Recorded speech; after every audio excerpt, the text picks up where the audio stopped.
Étudiantes, étudiants, parents d'élèves, nouveaux bacheliers, vous recherchez une école adéquate de formation professionnelle et pratique pour vos études supérieures? Une seule référence, ESAE. ESAE vous offre des demi-bourses et réductions dans toutes ces filières. Waouh! Payez 300 000 au lieu de 550 000 en licence 1, 2 et 3 en journalisme, réalisation, sciences de gestion, administration des affaires, sciences économiques et sciences juridiques. En master 1 et 2, 670 000 en journalisme et 550 000 en sciences de gestion et administration des affaires au lieu de 1 070 000. Écoutez, pour les 100 premières inscriptions en administration générale et administration des finances, payez 450 000 au lieu de 550 000 pour la licence 1, 2 et 3. En master 1 et 2, payez 870 000 au lieu de 1 070 000. Alors, rendez-vous vite à ESAE pour la rentrée académique 2021-2022. Les deuxième et troisième années démarrent le 20 septembre 2021 et la première année le 11 octobre 2021. Informations et renseignements, ESAE Cotonou, 3e rue à droite en quittant le carrefour Jadot pour la BIBE Jéricho. Téléphone 96 80 55 11 ou 98 98 14 00 ou encore 90 93 65 21. ESAE, l'excellence à un an. Bonsoir à toutes et à tous, bienvenue à cette édition, le sommaire. Au terme de la session ordinaire de l'Assemblée nationale tenue ce jeudi 9 décembre, le Parlement a unanimement voté le budget de l'État exercice 2022. Plus de précisions dans cette édition. Le bon vin nourrit le cœur. C'est sous ce thème qu'est placée la 3e édition du Salon international du vin initié par Carmel Kodia Togbono. Le lancement officiel de la dite édition s'est tenu ce vendredi. À la veille de la 8e journée de la Super League Pro, l'entraîneur de l'AS Cotonou fait le bilan à mi-parcours de son équipe. J'aurais dû t'enterrer depuis très longtemps.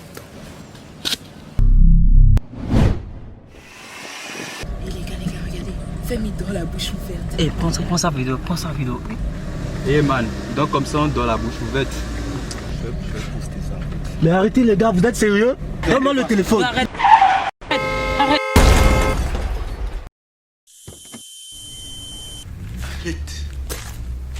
Arrête, c'est faux.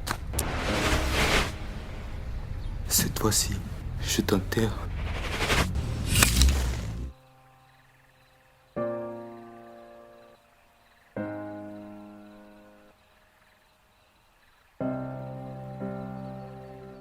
Ceci est un message du Centre national de sécurité routière et de handicap international humanité et inclusion avec le soutien de la Direction générale de la coopération belge au développement.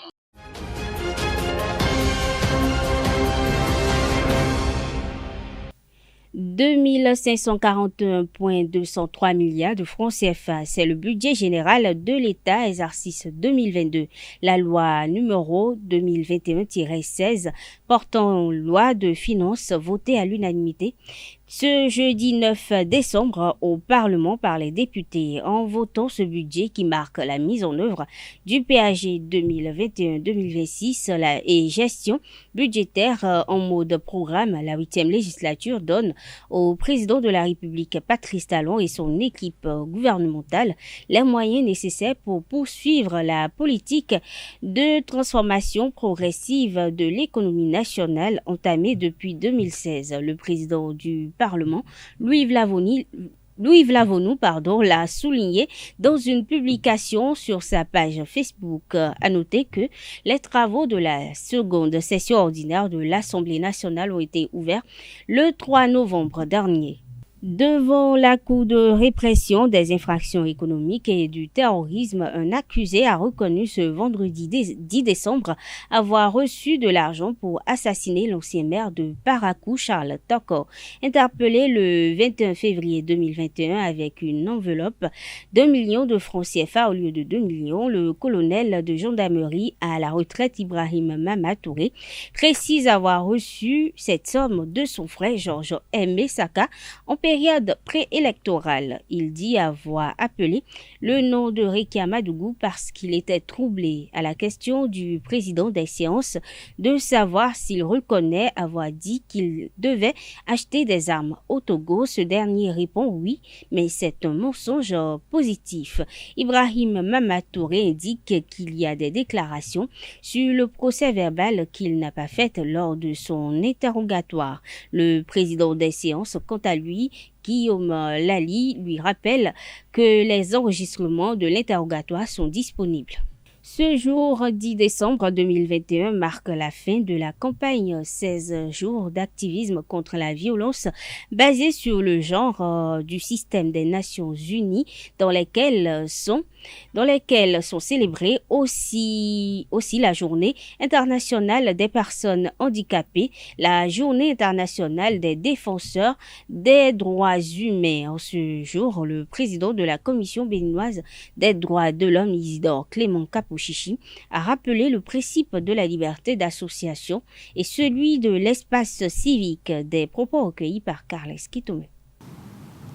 La liberté d'association est protégée par non seulement la Charte africaine des droits de l'homme et des peuples, mais également la Constitution du Bénin, dont la Charte fait partie intégrante. Et la liberté d'association consiste à protéger prioritairement les droits de citoyens, des droits qui leur permettent de se constituer ou de rejoindre librement un groupe d'individus qui partagent d'abord le même idéal, qui partagent les mêmes idées et qui poursuivent un intérêt commun.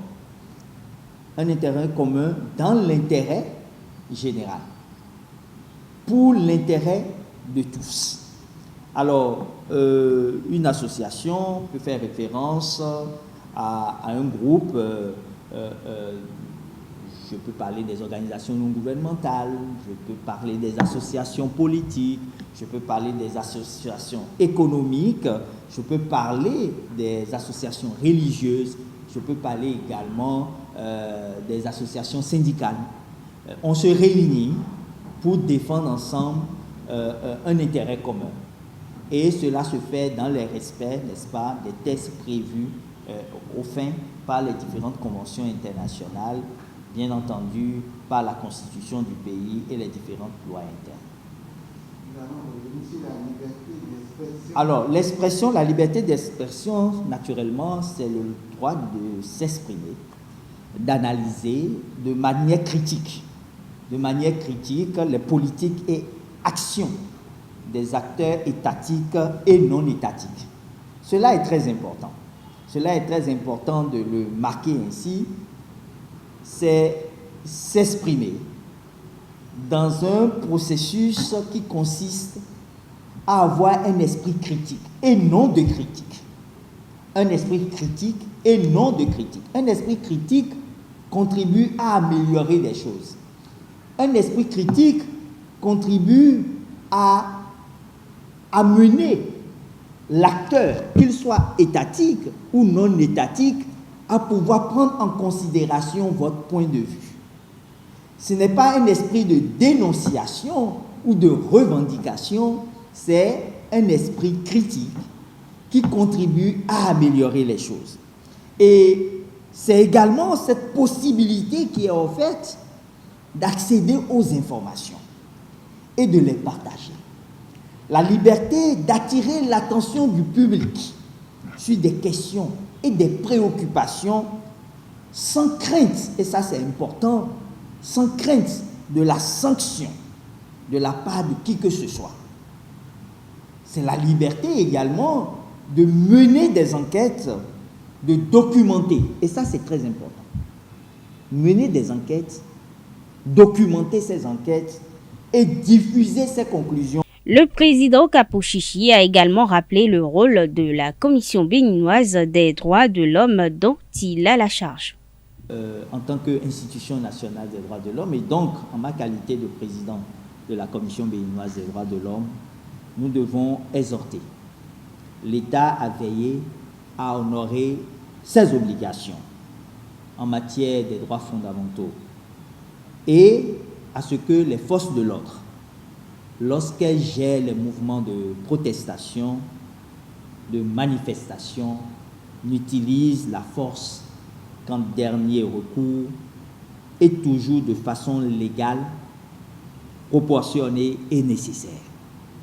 De même, il est important de demander à tous les acteurs non étatiques, surtout non étatiques, de respecter tous les droits de l'homme, et de ne pas compromettre la capacité de la société civile d'agir sans entrave et en toute sécurité.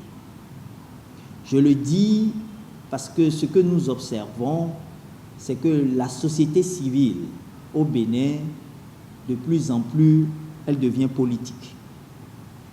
De plus en plus, elle s'engage dans un activisme politique à la place de ceux qui, normalement, doivent animer la vie politique, j'ai nommé les partis politiques.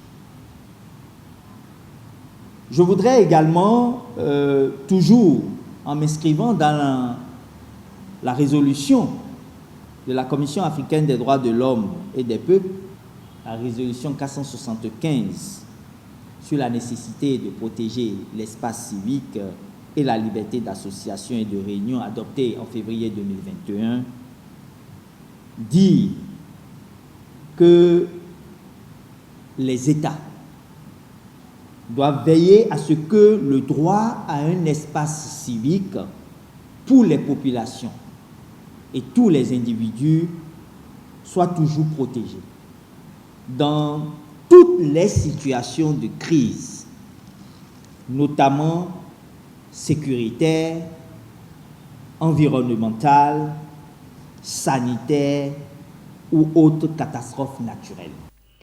La 3e édition du Salon international du vin est lancée ce vendredi 10 décembre. Le lancement accueilli par la cave Feuille de Vigne est meublé de plusieurs activités qui s'organisent autour d'un objectif. Le déroulement de cet événement est également le lieu de différentes satisfactions.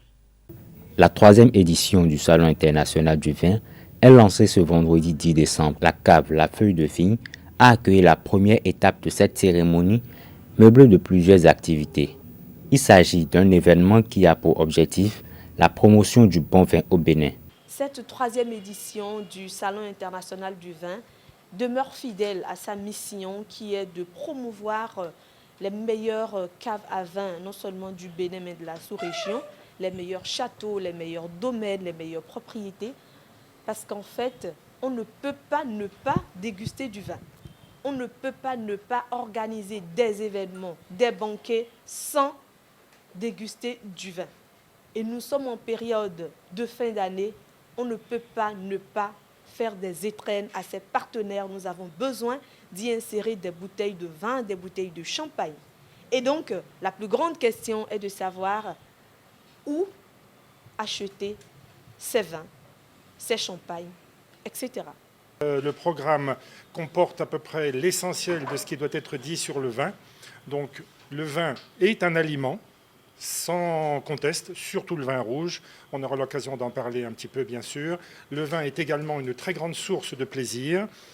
Et le vin est quelque chose qui ne se boit pas, mais qui se déguste. Ce lancement suscite également la satisfaction et la fierté de plusieurs. C'est l'occasion pour moi de féliciter les cavistes partenaires au salon du vin. Ce qui est intéressant au niveau de cette édition, c'est son aspect digital et sans frontières. Tout est mis à découvert au plan mondial, surtout les innovations Made in Bénin, des essais de vin à base de fruits locaux. À travers ce salon, je peux découvrir l'histoire de ce que j'aime bien boire, je peux découvrir d'où vient le vin, mais je peux découvrir surtout où je peux avoir du bon vin à Cotonou. Et je pense que c'est très important de savoir qu'on peut avoir du vin dans toutes les boutiques, mais qu'on peut avoir de la qualité, qu'on peut avoir du luxueux, qu'on peut avoir de quelque chose qui va avec ce qu'on mange. Une séance de dégustation a mis un terme à cette cérémonie de lancement. Où Madame Nelly? Madame Nelly. Super, on y va? Bon, je vais servir les autres. Enlève. Michel, Madame. En général, les femmes impriment un peu de rondeur, un peu de douceur, un peu de savoir-vivre, et comme ça, on va quand même être. Cette troisième édition du Salon international du vin prend fin ce dimanche 12 décembre à la cave Le Vainqueur. Toujours à l'occasion du lancement de la troisième édition du Salon international du vin, la promotrice d'Orcas Carmel Kodia Togbounou et la marraine de l'événement Islamia Landou Viadeno exposent leur satisfaction. À la suite de l'événement, Carmel Kodia Togbounou en profite pour réitérer son vœu, celui d'être appelé à l'international. Elle est au micro de Quentin Amoussou et Francis Farami. Je voudrais remercier toutes les caves partenaires qui sont mes partenaires depuis 2019, la première édition. Nous sommes ensemble, on sera toujours ensemble parce que le besoin est là, le besoin de la culture intellectuelle sur le vin est là. Et je crois que nous allons maintenir le cap pour chaque année innover et renforcer le concept parce que nous devons aller au Vinespo et nous devons être appelés désormais à l'international pour tout ce qui concerne le vin au Bénin, en Afrique et dans le monde entier. Au Salon international du vin, nous optons pour les vins de qualité. C'est une initiative de Lumière Communication et de ma personne d'Orcas. Quand on parle de vin, quand on parle de festivité, il faut boire. Le vin, c'est l'une des meilleures boissons au monde. Donc, c'est pour ça que j'ai décidé de prêter mon image à cette initiative qui est vraiment noble. Je suis hyper satisfaite et je salue d'ailleurs Lumière Communication qui a planifié le déroulement de cet événement jusqu'aujourd'hui. La page inter de ce vendredi 10 décembre 2021 est un condensé de l'actualité au Mali, en Côte d'Ivoire et au Cameroun. Le ministre malien des Affaires étrangères plaide la cause de son pays devant le 60e sommet des chefs d'État des pays membres de la CEDEAO qui doit s'ouvrir dimanche 12 décembre au Nigeria. Après Accra où il a été reçu par le président Nana Akufo-Addo, président en exercice de la CEDEAO, Abdoulaye Diop s'est rendu au Nigeria pour des discussions avec plusieurs personnalités. Il a eu jeudi à Abuja des entretiens avec Goodluck, le médiateur de l'institution sous-régionale dans la crise malienne. Devant des interlocuteurs à Accra et à Abuja, le ministre malien des Affaires étrangères l'a dit clairement. Son pays veut la compréhension, l'accompagnement de la communauté économique des États de l'Afrique de l'Ouest, CEDEAO, pour trouver une solution à la crise dans son pays. La ville camerounaise Kousséri, située en face de la capitale du Tchad, est sous extrême tension depuis hier. Un affrontement entre deux communautés autour de la gestion d'un point d'eau en dehors de la ville a dégénéré et s'est transformé en conflit intercommunautaire. Hier, jeudi 9 décembre, les deux communautés se sont affrontées, le marché a été brûlé et la ville est divisée en deux. Derrière la traversée du pont qui enjambe la frontière entre les deux pays, on aperçoit côté camerounais des groupes de jeunes armés de flèches, de lances et de coupe-coupe. Des checkpoints sont installés le long de la route qui mène au centre-ville. Ce jeudi en fin de journée, la tension est encore vive à Kousséri où malgré le fait que les forces de sécurité se sont interposées entre les deux camps, les autorités redoutent l'arrivée de renforts des deux côtés. Et pour finir en Côte d'Ivoire, le gouvernement poursuit sa campagne anticorruption dans la fonction publique. Après les forces de l'ordre, le ministère en charge de la lutte contre la corruption s'attaque au personnel de santé corrompu. Pendant plusieurs semaines, ces agents se sont infiltrés dans une quinzaine d'hôpitaux et d'établissements de santé d'Abidjan pour prendre sur le vif les mauvaises pratiques. Ils ont ainsi pu constater ce que les Ivoiriens vivent au quotidien. Le paiement d'actes supposés gratuits, les trafics en tout genre, et les abus de confiance de médecins indélicats. Au CHU de Trècheville, des agents de santé vendent à des familles désespérées des poches de sang entre 50 et 110 000 francs, 10 fois le prix officiel. Ces pratiques extrêmement fréquentes sont désormais traquées, affirme le ministre de la Bonne Gouvernance, Epiphane Zoro Balo. Dans l'immédiat, le gouvernement envisage des sanctions administratives et peut-être à terme des plaintes devant la justice. Sans le dire, il mise d'abord sur l'effet d'annonce et la peur du gendarme pour faire diminuer ce genre de pratique. Le championnat national Ligue Pro va connaître sa 8e journée le week-end prochain à 2 journées de fin de la phase aller. L'entraîneur de l'AS Cotonou, Youssouf Tiamiou, fait le bilan à mi-parcours de son équipe. Il est au micro de Anaël Dou. On est presque à la fin. D'abord, notre position, nous sommes deuxième. C'est pas mauvais d'abord comme résultat puisqu'on a encore 2 matchs devant nous pour terminer la phase aller. Et on a fait 3 victoires, on a fait 2 nuls et 1 défaite. Donc je pense que l'objectif n'est pas atteint, mais je vais dire c'est presque atteint puisqu'on est en 2e position et on a encore 2 matchs. Et ces 2 matchs-là, il faut qu'on gagne les 2 matchs pour pouvoir maintenir la 2e place et pour pouvoir bien finir la phase aller. On va mieux préparer cette phase beaucoup plus mentalement puisqu'on a commencé le championnat déjà et physiquement les joueurs sont prêts et techniquement, tactiquement ils sont aussi prêts et on n'a pas aussi assez de temps. Et 1 semaine, on va enchaîner et la phase retour.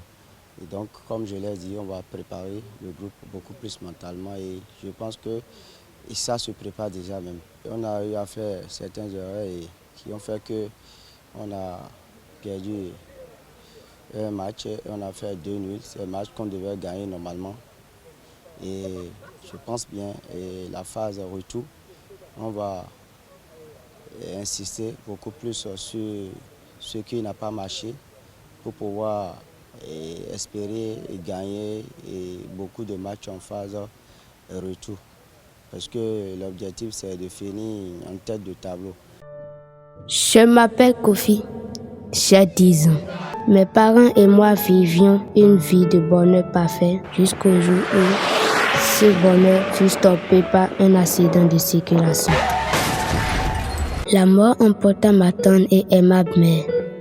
Mon destin changea. Aujourd'hui, mon père qui était pour moi une source de bonheur m'est devenu un fardeau lourd à porter. Chaque regard qu'il pose sur moi me fait pleurer intérieurement. Chers parents, par amour pour vos enfants, préservez notre avenir en évitant l'excès de vitesse. Ceci est un message du Centre national de sécurité routière et de handicap international humanité et inclusion avec le soutien de la Direction générale de la coopération belge au développement. Mesdames et messieurs, nous sommes à la fin de cette édition. Merci d'être restés à nos côtés. Bon week-end à toutes et à tous.